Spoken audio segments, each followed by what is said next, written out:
आज रेवाड़ी दौरे पर पहुंचे मुख्यमंत्री नायब सिंह सैनी गोकुलपुर आश्रम में जनसभा को संबोधित कर रहे सीएम ने कहा चुनाव का फूंका बिल्कुल।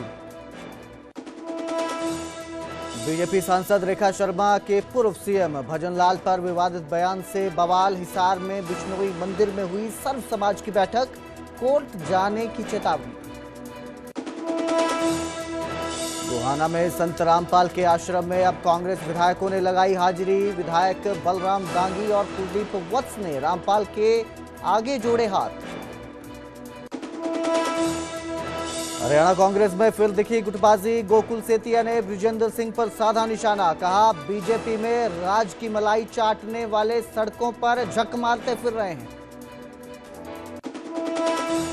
सीएम के दौरे से पहले रेवाड़ी में बीजेपी का बड़ा एक्शन। बगावत करने वाले 15 नेताओं को किया 6 साल के लिए सस्पेंड। हरियाणा में नगर निकाय कर्मचारियों की दूसरे दिन भी हड़ताल जारी। कच्चे कर्मचारियों को पक्का करने की मांग, शहरों में लगे कूड़े के ढेर। पानीपत में ब्लैकमेल कर महिला से रेप करने के इल्जाम। पूर्व प्रेमी ने कई सालों तक महिला को किया टॉर्चर। शादी होने के बाद भी जबरन बनाए संबंध। महिला ने सुनाई आप बीती। हेडलाइंस के प्रायोजक पतंजलि गाय का घी, मां का भरोसा, प्यार से परोसा।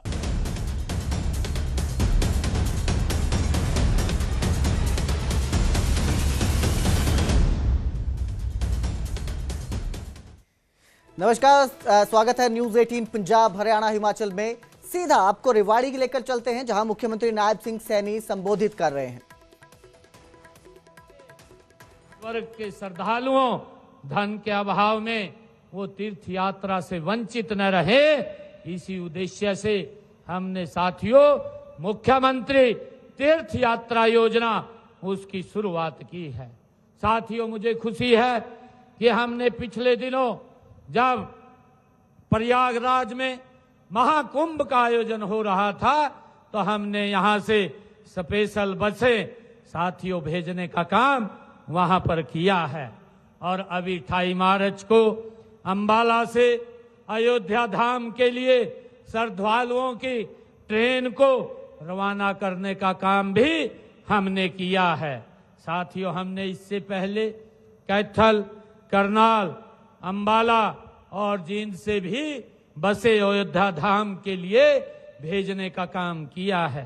साथियों, हम सब जानते हैं कि भारतीय सभ्यता की ये पालक रही मां सिंधु नदी के दर्शन के लिए भी हमने स्वर्ण जयंती सिंधु दर्शन योजना वो चलाई हुई है। इसके तहत हम श्रद्धालुओं को 10,000 रुपए प्रति तीर्थ यात्री वार्षिक वित्तीय सहायता देने का हमने प्रावधान किया हुआ है। और इसी प्रकार कैलाश मानसरोवर यात्रा योजना के तहत हम 50,000 रुपए प्रति तीर्थयात्री वार्षिक वित्तीय सहायता देने का हमने प्रावधान किया है, ताकि हमारे बुजुर्ग इन धाम की यात्रा कर सकें। और इसी कड़ी में हमने स्वर्ण जयंती गुरु दर्शन यात्रा योजना के तहत हजूर साहिब, नांदेड़ साहिब और श्री ननकाना साहिब, श्री हेमकुंड साहिब और पटना साहिब जाने वाले प्रदेश के तीर्थ यात्रियों को 6,000 रुपए प्रति तीर्थ यात्री वित्तीय सहायता वो दी जाती है। साथियों, यही नहीं, हम संत महापुरुष विचार सम्मान एवं प्रसार योजना के तहत संतों व महापुरुषों के संदेश को जन जन तक पहुंचाने का काम ये हमारी सरकार कर रही है। साथियों, मेरा आपसे विशेष आग्रह है कि आप इस प्रकार के आयोजनों से प्रेरणा लें। साथियों, आधुनिकता के साथ साथ अपनी सांस्कृतिक परंपराओं को भी हमारे महंत स्वामी धीरजा गिरी जी महाराज और गोकुलपुरा आश्रम के सभी स्वयं सेवकों का मैं इस भव्य आयोजन के लिए उनको बधाई देता हूं और उनको शुभकामनाएं भी देता हूं। साथियों, आज हमारे महन जी ने भी यहाँ अस्पताल की बात की है और हमारे विधायक जी ने भी इस क्षेत्र की मांग के लिए एक बहुत बड़ा मांग पत्र वो पड़ा है, क्योंकि यहाँ आचार संहिता इस जिला में लगी हुई है। मैं महाराज जी से बात कर रहा था कि मैं घोषणा तो कोई नहीं कर पाऊंगा, परंतु जो आपकी मंशा है वो पूरी करने का काम 10 तारीख के बाद ये हमारी सरकार करेगी। आपको यहाँ पर बता दिया जाएगा और जिस दिन यहाँ एक दिन अवश्य मैं किसी कार्य से या चाय के लिए आपके पास महाराज जी यहाँ अवश्य किसी दिन आऊँगा। आप सबको भी मैं बहुत बहुत बधाई देता हूँ। विधायक जी ने जितने भी काम बोले हैं उन सब कामों को हम अलग से विभागों को भेज करके उनको पूरा करवाने का काम ये हमारी सरकार करेगी। साथियों, मैं ईश्वर से ये प्रार्थना करता हूँ कि यह कार्यक्रम, ये पवित्र स्थल, यहाँ जो बड़ा कार्यक्रम हुआ है ये सफलतापूर्वक जो संपन्न हुआ है और जो समाज सेवा, समर्पण और भाईचारे की एकता का संदेश ये फैलाने का काम कर रहा है, इसके लिए मैं पूरी यहाँ की टीम को बहुत बहुत बधाई, आप सबको शुभकामनाएं देता हूँ। इन्हीं शब्दों के साथ मैं आप सबका धन्यवाद करता हूँ और आप सबको बधाई और शुभकामनाएं देता हूँ। जय हिंद, जय भारत, जय भारत माँ। धन्यवाद सीएम साहब। अभी एक छोटी बच्ची आपकी तस्वीर लेकर बैठी हुई है।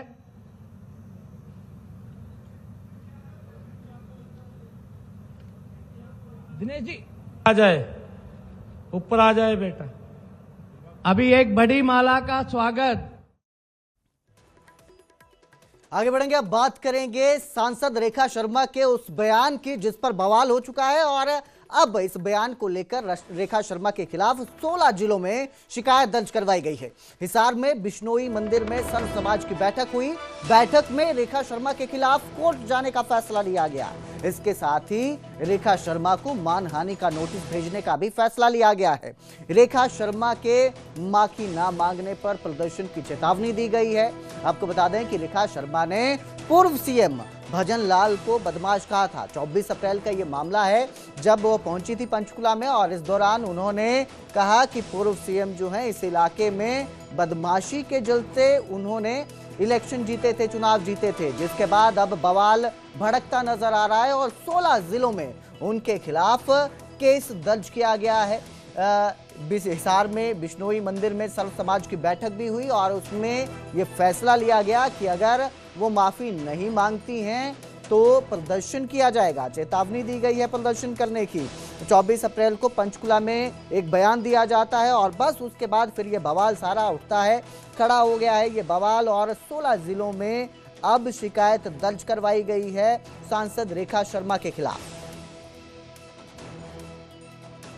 आज के प्रधान या उनके प्रतिनिधि यहाँ आज इसमें आए और उन्होंने अपने विचार यही रखा कि रेखा शर्मा राज्यसभा सांसद ने बहुत ही घटिया बयान दिया है, उसकी सभी ने निंदा की और सब ने आज यही था, सभी कह रहे थे जो सभा फैसला लेगी हम उनके साथ हैं।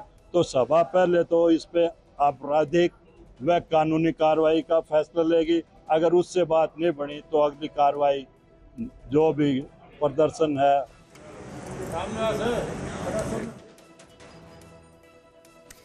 तो एक बयान जिसके बाद विवाद उठ खड़ा हुआ है। मेरे सहयोगी विनोद सैनी इस पर ज्यादा जानकारी के साथ जुड़े हैं हमारे साथ। विनोद, अब जो है ये मामला और तूल पकड़ता नजर आ रहा है, माफी की मांग की जा रही है, चेतावनी दी गई है सीधी प्रदर्शन करने की।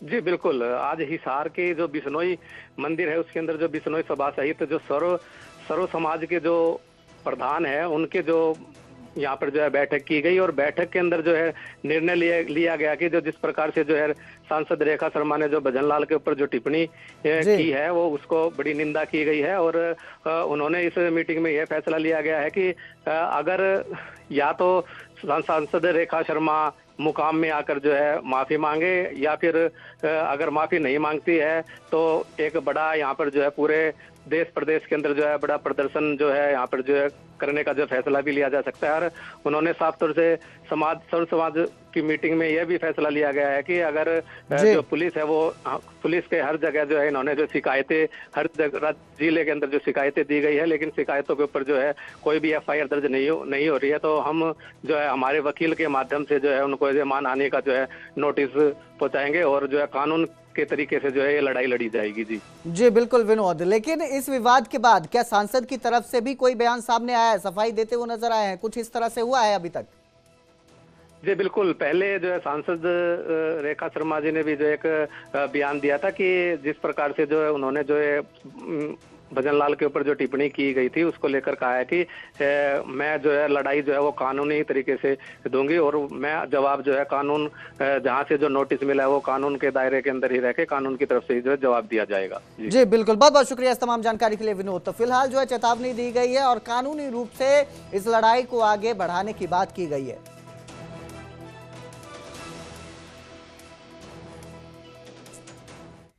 उधर संत रामपाल के आश्रम में कांग्रेस के विधायक भी हाजिरी लगाते नजर आए हैं। विधायक बलराम दांगी और कुलदीप वत्स रामपाल के आश्रम पहुंचे और रामपाल के आगे हाथ जोड़े खड़े नजर आए। दोनों विधायक पूर्व बीजेपी सांसद सुनीता दुग्गल भी रामपाल से मिली। कुछ दिन पहले ही बीजेपी के विधायक रणधीर पनिहार भी उनके सामने पहुंचे थे, उनके पास पहुंचे थे और इस दौरान उनका एक वीडियो भी सामने आया था जिसमें रणधीर पनिहार जो हैं वो दंडवत प्रणाम करते नजर आ रहे थे रामपाल को। और अब कांग्रेस के जो विधायक हैं वो भी पहुंच रहे हैं संत रामपाल से मिलने के लिए, हाथ जोड़े खड़े नजर आ रहे हैं।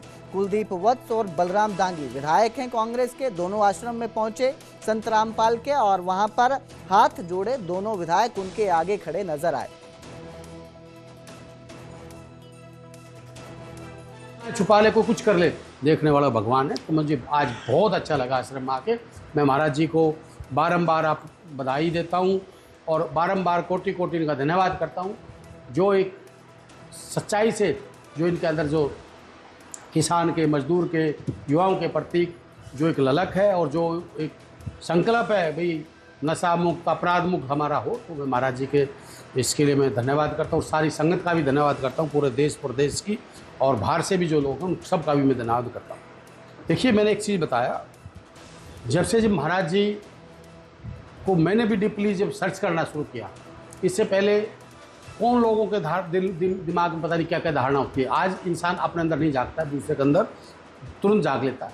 पर जो महाराज जी ने जिस समय बाढ़ के दौरान जो गरीब किसान, मजदूर, जिनके मकान गिर गए, उनके मकान बनवा रहे हैं, किसी के खेतों में जो पाइपें, मोटरें जो दिया है, तो लोगों में एक खुशी की लहर है। और लोगों ने मेरे हिसाब से आप लोगों को दिखाया भी था, जब आपका सम्मान किया था मैं झज्जर के अंदर, तो कितने हमारे इलाके के गणमान्य सरपंच, पंच सब मैंने महाराज जी के नाम से, हालांकि महाराज जी नहीं थे, पर परिवार के सदस्यों को बुला के उनका सम्मान और स्वागत किया। तो इस बात से आप अंदाज़ा लगा सकते हो कि महाराज जी की जो के प्रतीक जो लोगों की भावना है वो बहुत अच्छी भावना, लोगों को बहुत अच्छा लगा कि महाराज जी जेल से बाहर आए और सत्य की जीत।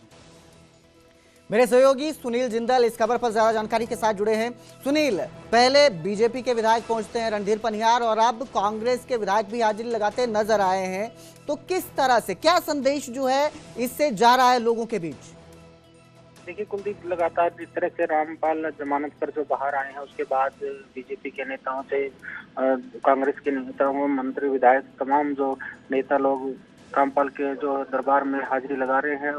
और जिस तरह से पिछले दिनों देखने को मिला कि जो बीजेपी के प्रदेश अध्यक्ष मोहनलाल बड़ौली और हिसार से बीजेपी के विधायक जो रणजीत सिंह पनिहार भी वहाँ पहुंचे थे और उन्होंने जिस तरह से हिसार में जो किसानों की मदद की उनको धन्यवाद करने पहुंचे थे, वहीं अब जो बादली से कांग्रेस के विधायक और मैम से जो बलराम दांगी है वो भी पहुंचे रामपाल के सामने और जो जिस तरह से बाढ़ जी। पीड़ित जो खेत थे उनकी जो उन्होंने मदद की है, तो उसको लेकर जो उन्होंने काफी सराहना की है। लेकिन बड़ा सवाल ये उठ रहा है कि जिस तरह से रामपाल को हाई कोर्ट से जमानत मिली है देशद्रोह मामले में, और अभी लगातार जिस तरह से उनके सवाल उठ रहे, तो कहीं ना कहीं राजनेताओं की जो उनके पर हाजिरी लगाना, तो कहीं ना कहीं वोट की राजनीति, इस पर कह सकते हैं कि वोट की राजनीति की जा रही है। सुनील, वोट की राजनीति की आप बात कर रहे हैं, लेकिन वो जमानत पर बाहर हैं, 10 अप्रैल को ही जमानत पर बाहर आए हैं, गंभीर आरोप हैं उनके ऊपर, दोष है उनके ऊपर देशद्रोह का। ऐसे में अगर कोई राजनेता या विधायक जो रहते हैं इस तरह से उनके पास आते हैं, दंडवत प्रणाम करते नजर आ रहे हैं, तो क्या ये सवाल नहीं उठते हैं कि राजनीति जो है एक तरह से उनके आगे नतमस्तक होती दिख रही है?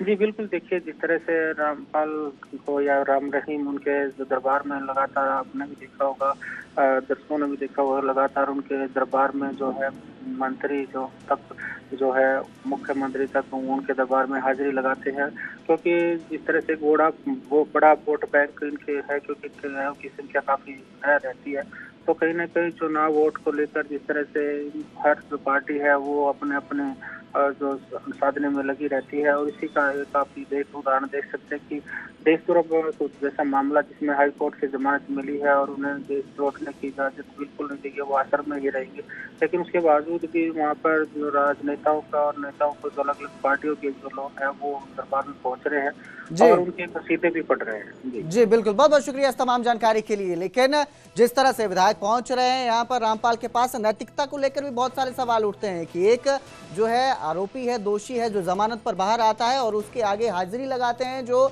जनता के चुने हुए प्रतिनिधि हैं, तो इससे नैतिकता को लेकर भी सवाल उठते हैं कि जनता के बीच किस तरह का मैसेज आएगा।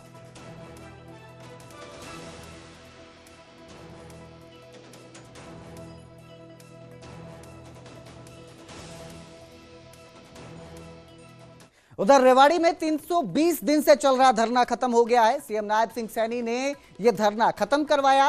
रामगढ़ भगवानपुर गांव में यह धरना चल रहा था।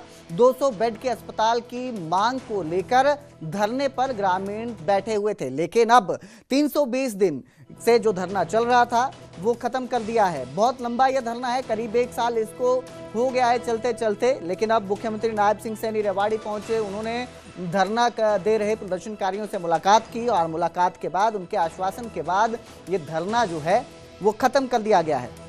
मांग है 200 बेड के अस्पताल की, जिसको लेकर ग्रामीण धरने पे बैठे थे, क्योंकि स्वास्थ्य सुविधाओं को लेकर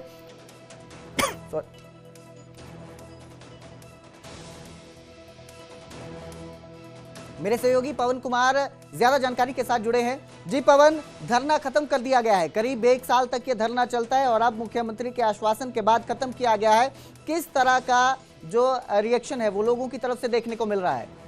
देखो, इस धरना खत्म, क्योंकि लंबा ये धरना चला, काफी लंबा संघर्ष लोगों ने किया।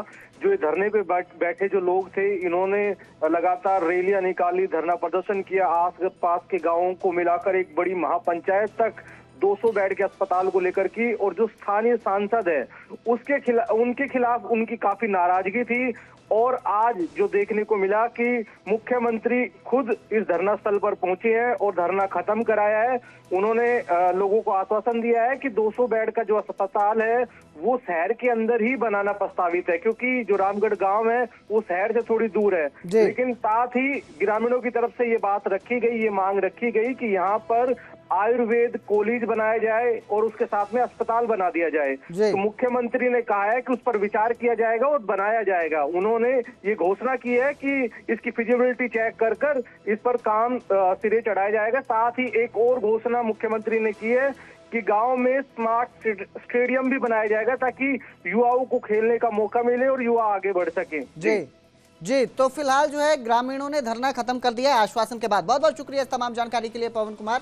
तो फिलहाल जिस तरह से आश्वासन दिया गया है मुख्यमंत्री नायब सिंह सैनी की तरफ से कि वो फिजिबिलिटी चेक करवाएंगे और उसके बाद उनकी मांगों पर काम किया जाएगा।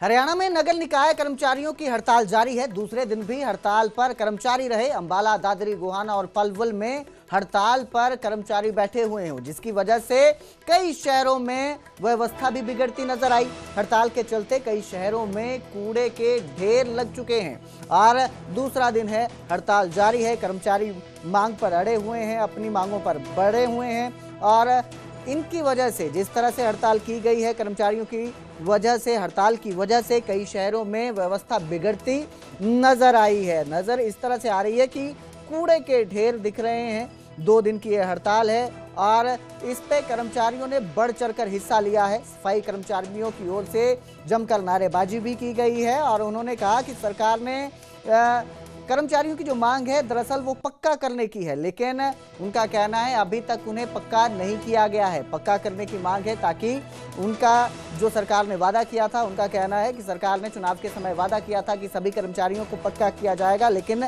सफाई कर्मचारी अभी तक पक्के नहीं हुए, जिसके चलते आक्रोश उनमें देखने को मिल रहा है। और 4 तस्वीरें आपकी स्क्रीन पर दिखा रहे हैं।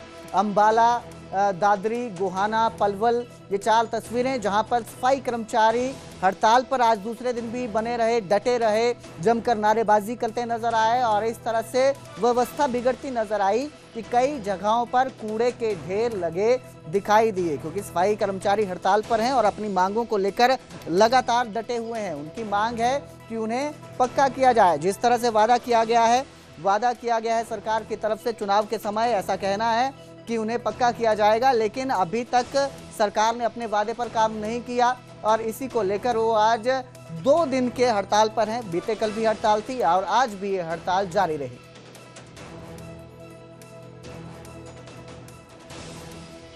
आज की हमारी ये हड़ताल है, ये हमारी दूसरे दिन में प्रवेश कर गई है और इस हड़ताल का मुख्य करने का कारण यही है कि भी लगभग 12 वर्ष हो चुके हैं इस सरकार को भी वजूद में आए हुए, मगर पूरे हरियाणा के अंदर आज तक एक भी सफाई का कर्मचारी को पक्का नहीं किया गया, जिस कारण से प्रदेश भर के कर्मचारियों में रोष है। और नगर पालिका कर्मचारी संघ हरियाणा प्रदेश के आह्वान पर पूरे हरियाणा प्रदेश के सभी नगर निगमों, पालिकाओं एवं परिषदों में कर्मचारी हड़ताल पर है, क्योंकि काफ़ी लंबे समय से सफाई का कर्मचारी कार्य कर रहा है, परंतु उनके साथ भेदभाव की नीति अपनाई जा रही है। जब ग्रुप डी की 18,000 की भर्ती इसी सरकार द्वारा की जा सकती है, तो सफाई का कर्मचारी भी तो ग्रुप डी में आता है, उसकी पक्की भर्ती क्यों नहीं, जबकि रोज़मर्रा का काम है। माननीय सुप्रीम कोर्ट ने भी ये कहा है कि जो काम रोज़मर्रा का है, जो पक्का काम है, वो कच्चा नहीं हो सकता। आज हमने चरखी दादरी में दूसरे दिन हड़ताल की है काम छोड़कर। अगर सरकार ने हमारी मांगें पूरी नहीं की तो इस आंदोलन को अनिश्चितकालीन में बदला जाएगा। इसकी स्वयं जिम्मेवार सरकार होगी। क्या क्या मांगे हैं आपकी? हमारी मांगे है ठेका प्रथा समाप्त किया जाए, कच्चे कर्मचारियों को पक्का किया जाए और न्यूनतम वेतन जो 30,000 रुपये लागू किया जाए। बार बार आप हड़ताल कर रहे हो, ऐसा क्या कारण? हम बार बार हड़ताल, जो सरकार वादा खिलाफी करती है उसके कारण हम ये बार बार हड़ताल करते हैं। अब की बार सरकार को हम बताना चाहते हैं कि अब की बार तो आर पार होगी। हाँ, अनिश्चितकालीन हड़ताल भी जा सकती है राज्य प्रधान के आदेश के अनुसार। तो जी सरकार हमारी बात नहीं मान रही। तो पहले भी वार्ता हुई थी, उसमें वादे हुए थे, सहमति हुई थी, वो वादा खिलाफी कर रही है। और जब तक इलेक्शन नहीं डलेंगे, जोखिम बता है, सैलरी का है बढ़ाने का, क्रम से पक्का करने का, ठेका प्रथा बंद करने का, तो हड़ताल तो निश्चित काल होगी। जो भी का आदेश होगा वो मान्य होगा। आज कौन सा दिन है? 25वां दिन हो गया जी हमारा कार्य। नगर पालिका हमारी है, 1 तारीख से आज दूसरा दिन है, साथ में चल रही है हड़ताल, चलती रहेगी जब तक ये मांगे नहीं मानी जाएंगे। शहर को घूम के देखेंगे तो शहर इस समय पूरा का पूरा गंदगी से भरा पड़ा है। जो टनों कूड़ा रोज गिरता है उसको उठाने के लिए कोई कंपनी इस समय है नहीं। ये अधिकारियों का बहुत बड़ा नाकारापन है। इन अधिकारियों में इतनी समझ नहीं है कि जब पता था कि 25 तारीख से टेंडर खत्म हो रहा है तो इनको पहले से व्यवस्था करनी चाहिए थी, जबकि नगर परिषद के पास 2 जेसीबी और 10 ट्रैक्टर ट्रॉली है। इनको नगर परिषद को उसको कार्य में लगाना चाहिए था। आप हर वार्ड के अंदर जाके देखें, इतना गंदगी का ढेर लगा पड़ा है। मेरे वार्ड में आप पवन मेडिकल स्टोर के सामने अगर आप देखेंगे तो वहाँ एक पहाड़ सा बन गया है कूड़े का जी। गली गली में कूड़े के पहाड़ है। हरियाणा सरकार स्वच्छता पखवाड़ा चलवा रही है, ये सीएम साहब के आदेशों का भी पालन नहीं कर रहे। देखिए कितना बुरा हाल कर रखा है इन्होंने शहर का जी। हरियाणा हिमाचल प्राइम में फिलहाल इतना ही। बाकी की खबरों के लिए देखते रहिए न्यूज़ 18 पंजाब हरियाणा हिमाचल।